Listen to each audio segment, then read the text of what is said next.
Today, as we continue going through the ABCs of environmental law, we're going to get to one that is secretly one of my favorites. And it may seem kind of weird, but today B is for BGS. It means below ground surface. Because when we're talking about environmental issues, what's happening under your feet is often where liability lives.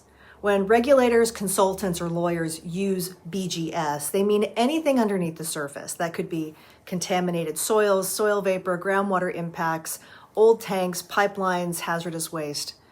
And we care because contamination that's on the ground or in the air just doesn't stay put, it migrates. And that means it may land on the surface, it may work its way through soil, it may even get into groundwater and travel with groundwater a far distance from a property. This can carry significant risk. So for example, a former dry cleaner may be long gone and it might be replaced by an office building or a retail center, but there could still be solvents below ground that could impact that property or neighboring properties. And that's when BGS becomes your problem because it's still under the surface even if you didn't cause it.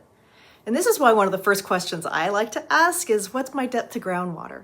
Because there's a huge difference between cleaning up impacted soil or soil vapor and having it go all the way down to groundwater, where you're now dealing with potential plume migration, longer timelines, more regulatory oversight, more headache, and higher costs.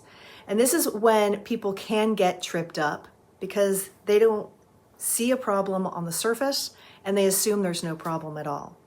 Environmental liability is not about what you see, it's about what's actually there.